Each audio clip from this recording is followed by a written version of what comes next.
Appelez-moi plutôt Excellence Chevalier Charlie Prince.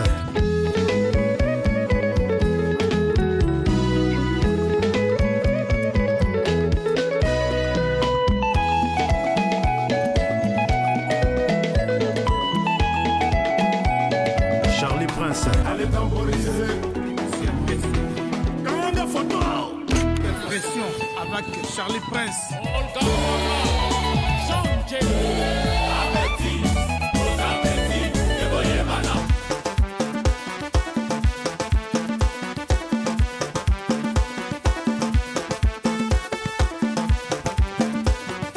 De retour sur ces plateaux, nous sommes avec notre invité du jour, il s'appelle Déplique Pomba Nuance. Avec lui, on va parler de beaucoup de sujets d'actualité, également des Bolos. Bolos qui aujourd'hui a fait plaisir à de nombreux fanatiques de la bonne musique. Mais pourquoi Bolos? Pourquoi Bolos à mon âne, Bolos?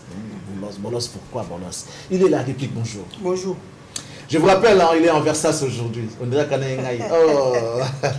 Qu'est-ce que tu es bien habillé? J'aime. Nanga relax, Aboui. Merci. Waouh, bah couleur en père kitoko, chemise Ouais. nayo, casquette Ouais. nayo, Versace. Ouais. Ça c'est très bien. Ouais. Ah, finalement, Versace c'est côté. Pour Hermo, bah bio yo Jean. Ah, Mon non. Versace c'est côté.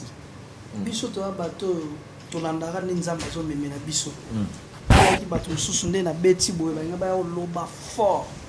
Mais nga loba na ngati aka ba bilamba ndenge sala ki to zo aka ka timta tindelio olati.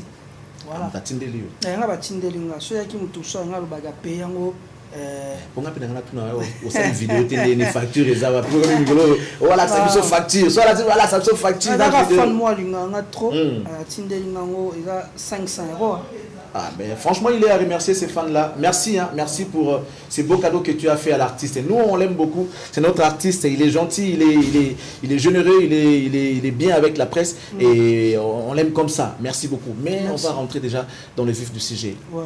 Cette histoire, il y a bloqué Batoumoui. Pourquoi? Je lis sur une page que yo au bloqué journaliste. Pourquoi maintenant niveau au bloqué journaliste? Nasi bato tu botala bon. Fena tout to banono na bolos.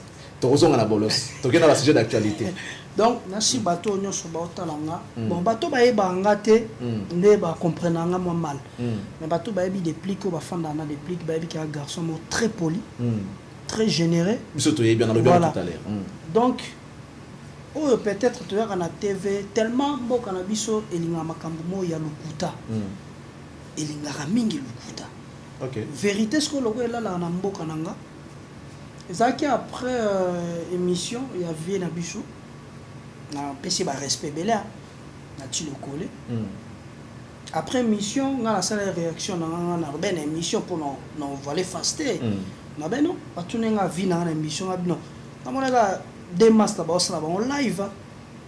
Mais alors va check caméra na ba osala ba en live. Na le bon par après aki okomelanga nazaki m'occuper akoma ite atinde allo albi allo après atindi note vocale monde za oyoki par après na bi bon on rappelait R Moko zaki le 4 février. Ok.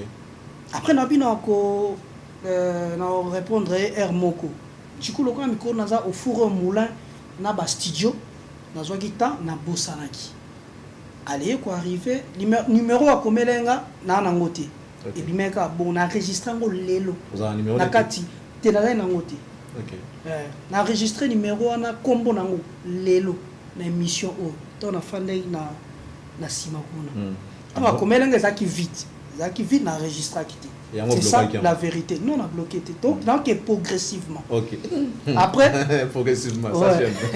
Après na tchaki soukate na qui très occupé na makambo ya studio. Et puis na omona nini wana annonce wana qui non Déplique bloqué et tout naturellement quand on nazaka très véridique na bengi na yego benga na taliboye numéro nanga ezala quitté numéro neza quitté na yego benga faka c'est ça moni atindenga numéro ya natisco o mususu ok ponga moko na sa nini na komele ke na bloqué qui était nazala qui peut-être na moi retard na si bako bendelelanga batu batala moni ke na sengi numéro na ko senga wana na koti na bandi sali donne-moi je vais voir pour WhatsApp ko ça até na bandi sali c'est toi après il est pas homme si sali dans le tribunal, c'est pour éclaircir. Il faut aussi les images, parce qu'il y a les images. Voilà. Lorsqu'on commence à dire des choses sur l'artiste, c'est comme ça. Des fois, moi, je pense qu'on a intérêt de protéger aussi l'image de l'artiste, parce que si réellement qu'il avait fait ça, ce n'est pas bien de pouvoir bloquer d'abord un journaliste et ensuite un grand frère. Moi, je sais que ce n'est pas bien. Merci beaucoup. J'ai vu là comment tu as dit et tout, c'est bon. Sali. Na komele déplique na moni na page moko ba komi olobinga na bloqué wana ngam na komeli bo OK po el na sinde ba bendi ba tanga par après par respect na ko tinda ba note vocale te ça c'est pas bien sololi biso il y a celle de note vocale wa celle nga note vocale par respect na ko ki jamais ko impossible on peut pas aussi tolérer ça na TV pour na respect na yo parce que ala parmi bato yo ayambanga na be mission kande yo yambanga est-ce qu'on a comme un point au fond comme na notre vocal ou atindelinga il y a des nuances où ils en a kati na kanisaki que au blocaki nga ça c'est lui qui l'a dit voilà na kanisaki au bloqué nga mais na émission tu affirmes que j'ai bloqué donc c'est des nuances fallait le baquer. Peut-être na émission peut-être na qui déplique à bloquer. Ah donc lui il a une émission ensuite voilà. Ah d'accord. Voilà. Alors bah on a émission après et qui n'a pas page. Par après na entre bisomi balé à lui na kanisa qui au blocage na ce numéro ou atindelenga message wana qui na posa to solo la wana sko yango na enregistrant au lelo. Voilà. Message atindelanga yango allo. Nasi na kosita bengi na bapel na zaki occupé na studio ayo tindelanga notre vocal mo que nana besoin to solo là par après nazala ki na temps ko répondre te voilà après yemo ko to lobby atindelinga oyo ya ba page yemo atindelinga aseki ko ta komi a olinga guerre et on dirait aseki na la répondre non jamais non jamais. Donc, là, déplique, les Congolais vont souffrir avec la vérité avec moi. Il ne faut pas qu'on ait à la télé pour salir Batou Moussous, qui est soi-disant jaloux, il y a artiste Moussous. Tant qu'on a une note vocale, on a dévoilé notre vocale, on a une note qui vient, on a respecté comme Ming. Mais les seules choses, on a nous devons valoriser notre culture. Okay. Et puis, respect à la culture, à travers tous les artistes. Voilà. Et ça, artistes, banda wendo kolosoi. Si jusqu'à nos jours, on a l'émission n'importe quel artiste. Ce qui est émission est à la kaka, na facteur, il y a sa culture, il y a Congo. Moi, je vais réagir et en force pour les artistes congolais. Ngana yebi ke nakati ya Congo soto bandi ko landa banda Congo ngo pesa la Congo ba grand lourd baza bato ba ki lourd baza c'est pas de nos jours que ba lourd baza te bato ba tracer la biso nzela bazali ana ba o ba kufa lelo ceux qui to ko boycotter bango toujours respecter na ba mémoire na bango te et belé ya ba artiste et belé bana ba parler na ba vie na biso mususu baza incapable ya lo bana ba TV parce que musique a Congo marche en hypocrisie oyo déplique à l'ingaraté on a marché na hypocrisie je serai toujours réaliste. Mais pourquoi vouloir porter cette charge ceux qui ont touché dans moi personnellement déplique parce qu'après comme est-ce qu'on guerre moi au contraire so ba lobeli par exemple ba journaliste ya Congo ça a pas été touché si. Mais après, c'est le même problème que moi j'ai. Voilà. Quand tu as voulu intervenir au nom de la corporation, et les autres là se retirent, les gens qui vont pas bien. Charlie pense qu'au Bangaté, un jour aux Alaté, Congola Linga Bomba Olo Basiko. Ah, Ngana Yebi Makambo na Lobara un jour na aux Alaté, mais Batuba Olo Bagé Petit Oyo. la vérité. Mais les problèmes, maintenant, les premières années, tu veux faire la musique pour un jour aux alatés ou bien pour un jour aux alatés? C'est quoi ce que tu veux? Par rapport à quoi? Par exemple, Makambu, il y a Banigno. La vérité, n'a pas quitté. Tout le monde a posté. Il y a des gens qui peuvent insulter sans vérifier l'information. C'est ça les Congolais. Ça dit que poster quand Charlie Prince a dit que bête à Moutumo Koto. On tourne à terre. On largue, on a nous. Mais voilà maintenant la vérité. Mais moi je regrette un tout petit peu parce que j'ai suivi mon frère qui a dit l'autre fois dans l'émission il ne répond pas au message lorsque quelqu'un lui dit SLT. Oui, ça salut, gens tu abrèges salut. Quelqu'un qui te connaît, soit qui ne te connaît pas, il t'écrit SLT. Ça veut dire que ça sans sa considération. Des messages comme ça, il a répondu à tes natifs. Et là, j'ai vu, il t'a écrit allô. A commis allô. Non. Non. Il fallait quand même qu'il y ait une manière de communiquer parce que vous savez, nous avons dans sens il y a un mot. Après, allô, on dira quand même message moko awa à effacer yemoko. Alors, on ne va pas s'attarder sur ces dossiers-là. On rentre maintenant dans d'autres sujets d'actualité. Bon, je vais revenir maintenant à la question des natifs. C'est comme sur l'Ingabaran, l'OPR. Jamais. Tu réponds toujours de la même manière. Non, jamais. Alors que je suis dans une émission, moi je raconte ce que je vis sur la toile. Nathalie réactionne en beaucoup sur des questions d'un journaliste qui t'est posé à propos de l'un de tes confrères. Tu as dit, à propos de conséquences néfastes. Voilà. Français-moi, mon néfaste. Parce que tu comptes faire quoi au combat pour les eux? Parce que Yazo Kanisake parlait des insanités à la télé, les plus grands bangango, notamment que traiter Zoba à la télé. Alors, moi j'ai des mots plus que Zoba. Yangwana Nanobagi que les conséquences seront néfastes. Na sala qui sous ces missions, na lobby boy. Na kozalaka toujours véridique na ba propos nanga. Na salaka live nanga mo na lobela makambo ba milieu de vie. Alors ba to internet ba kati parti nanga ba ke ko kolango na concert et artiste wana. Et puis na sala émission na obi na zalaki focaliser te pona concert na sala ki allusion na concert na te za ba to internet. Mais tant artiste na yo ki bon azongi lisusu pas confirmer que za zoba nani azasko zoba. Quand même faut na droit de réponse. Voilà. Tu traites de tes confrères des danseurs alors que Baba chanteur. Ça aussi c'est bien. Bon, tu as traité un zoba, tu as traité un danseur. Est-ce que tu devais jouer? Non, plus vulgaire. Tu devais jouer le même jeu que lui, je sais pas. Si, dans le Congo, il faut que tu aies toujours nga devise à vie nanga, so takenga j'attaque. Ngande na lingananzia so mutali boma bambinga libange swinga na kita na ko bambe pe libanga po to soye. So la ibongo te me batama boma babota kate. Sensation ni esala bango tia gendo bota. Non, azanga na parti mo de bébé ya mutu. So na bolie pe na libanga bia o passe.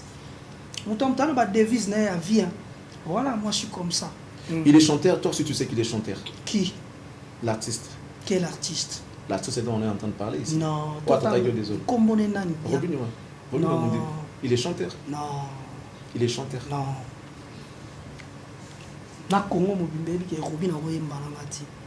Non, mais dans chaque domaine, il y a des bons, il y a des moins bons. Peut-être que ça bonté qui est mais ça chanteur. Guitare, pena boy. Tu pena guitare, tu bandi, pena kunga. Mais il y a des preuves. Il y a des preuves. On a la preuve à danger. Hormis Ranson. Nana ba chéri Coco, nana ba hymne national, 1 million de vies à Véry après autant des années. C'est ça l'homme congolais. Soyo ça les logo comme il y a Véry, il y a Ningeza ya Véry. Non, moi c'est après obi combien ba taxer ngandeni. Nga selon après 5 ans. Dans ce laxani, les autres les qui soupe 1 million to progresser et laxani. Du jour au jour, ba to bazo consommer. On doit avancer. Voilà. Mais na boy, na sala, na booster, na ça dans 2 jours na sali 4 millions. Et tikali bon autant des années. Si on habite 4 millions na batalio, c'est fini badaye na bango. Ba koufi, baza insulté parce que nzembo za ndeni. Sona yo ki on lelo, nzembo za bien. Lobi suna fête na lokana betango pe lisusu. Ça dit mutazo a compter lisusu. Mutazo consommer kayo. En tout cas dans 5 ans 1 million et ça na fierté moko. Siko na vie na mona ke na progresser. Auparavant, je faisais 2 ans. au moins on a 100 000. Mais Lelo avec Bolos, toi on a un mois, tu as 500 000. Lelo m'a dit derrière ce mois 2000 mois sur Baxamé. Donc je risque dans 2 mois, par exemple, na ça 1 million de vies. Donc 1 million de vies, dans un Bolos, c'est au marché, ça se voit. J'étais en Suède, je reviens de là d'ailleurs. Ouais. Na Stockholm, place na komela qui bato ba yamba. C'est-à-dire moi c'est mon bal, parce que ngami barumba. Ouais. Mais madame wana que j'étais les noms. Na voiture vous m'a trouvé à Bolos. Tout le temps dans WhatsApp na Bolos. Baza Bolos. Voilà. Azo na Bolos. Mingi bakota na YouTube. Tanga kotika wana e kontelenga. Ba oyo kango do ndanda ko moi bana mwana ba moke que je sali. Azo bina ba ba. Na ucho fana na tongo lekechu. Atoko zana boîte na jazz kavu batindenga kuna video. La koti leo na tongo. Asinga no toko taka sikoyo. Ba no bina Bolos. Bolos. Utoko mapoto kaka bi mais tika Te Bolos. DJ Miel Epsinga de plique faut lobele lango. Bolos c'est bon ba na libanda ba oyo ka Bolos ba ndimi pinda Bolos. Mais pourquoi ko titrer Nzembo Bolos? Bolos. Pourquoi? Bon, Tu connais quand même la signification. Et là quand Jomo akabaraté. Akabaraté quoi. Est-ce qu'il faut qu'on t'akaba? Est-ce qu'il faut qu'on akaba? Mais si pas au senga batu pour nous landa contenu akabaraté Bolos. Yalinga akaba kabila. Oh linga sala aux autres conseils là. Voilà, yalinga akaba. Donc yalinga conseil to pe ça tinda ma répéter. Yalinga tinda rabatu. Ça dit voilà. Des titres visés. Voilà. Non, tu vois qu'il y a so mutute. Tu vois qu'il y a mutute. To sali kaka concept moko. Omoni lelo na fier na nga moko. Parce que nga na zo ba style si ya genre tout. Et lo que ça là nga c'est parce que na ba nerf solide et puis na focaliser na objectif na nga. Voilà. On va focaliser na objectif. Si ko ba retomber pas pour ba ba lobat. Ay simbi. Oso bi que non Bolos c'est si ba na so ça na ngoni ni memi wa peki wa ça na on ka nezo beta. On pense que beta qui te banga ba yo beta la lisusu te. Goût. Ngana ko sala te po bango ba zelanga te. Il faut pas souffrir de ba zelanga ba mon eloko e salama. Yana makamo ya bien au salama yana téléphone nanga. Ah bon. Ce qu'on a limité na loba yango. On a pression comme on va bon na linga o. La limité ce qu'on a loba yango po ba to ba côté la biso kintsweki. Mais to frapper kaka. Ba to ba mona ka mbala moko concert moi mystique. Faire rigoler la légende à chant, selon on va dire il y a des prix. Oui. Légende, il y a chant. Chant. Bando mona banda ko nominé batu na kati ya République démocratique du Congo. Nana meilleur voix bimara ya nani. Na Congo ba trophée ngo za sous. Na te banda tshi ba trophée wana. Meilleur voix bando bimara ya Shetani Gola. Voilà, c'est la vérité. Lelo album à part générique yanga, album ezo beta ya héritier Watanabe. C'est la vérité. C'est la vérité en face. To lukate to kende 4 chemins. C'est la vérité. J'étais ici le dimanche passé avec Prince Tangola, il m'a confirmé la même chose. Il a dit, na générique, déplique Bolos, voilà. Album héritier. Nicolas autour les gars, mais en tout cas, il a reconnu même les artistes disent que Bolos, en tout cas, il est makasi. Au moins, tant que bando salaka bongo, d'être pour faire avancer musique ya Congo. C'est-à-dire, tant que mon sali succès, biso tout soutenir yé, biso tout comme il focaliser na yé. Et l'objet que des Richard Sali succès boy artiste mususu aoyate parce que auparavant ils qui bien fila mené album on applaudit les lots héritiers Watanabe on applaudit les lots déplique autant de génériques to sala qui bande ko accrocher bande ko commenter mais les lots Bolos c'est commis il faut pas soutenir nga faut pas passer nga ba courage faut pas passer nga ba éloge lobby petango les artistes mususu par exemple Chiquito ben faut tout checker pour voilà. Mais les gens ont dit naïb ça yo pour naïb ça bot noyamba yo. Ya vous dit mon chien naïb ça naïb ça non naïb ça déplique. Ah petit d'abord sautalier car on a petit mot aspect maramutu bien un rapide danger donc a betaka karama maramutu se concentrer dans la musique. On est pas Bolos bon temps abeta Bolos on a d'abord dans la cuisine à la manger le montant Bolos so me ça arrête qui t'a bon soucier et ça que faire terre bon. Je vais vous attendre en retard toi na katia studio to préparer sous son nouvelle énergie. Nouvelle énergie. Mais ce qu'on parle nouvelle énergie tu as toujours quand la stabilité.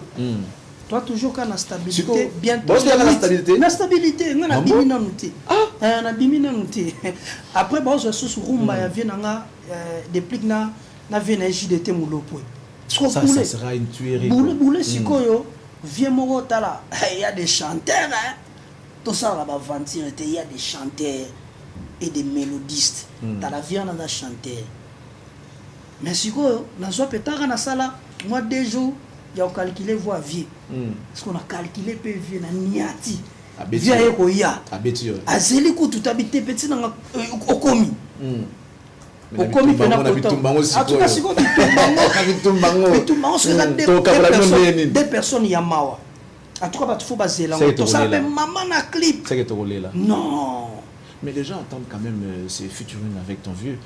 Tu ne cesses de vanter ses prouesses, tu ne cesses de vanter grandeur naïe, mais jusque là autant on va featuring va ton chouchou alors que viens nous approche maintenant viens nous parler les padres. Tu sais au soloté. Tu sais au soloté featuring nango. To yemba mais to yemba te et ko exclure ngate ya ko kumisa les padres parce qu'ils ont un talent qu'il faut. Na kumisa pe vient nanga give amona de bodina. Soleil wana ouais. Na kumisa ke to parce que ozonga ba vocal la sala na ba Congo na biso sera noirité nyamoko osima kimbangu wala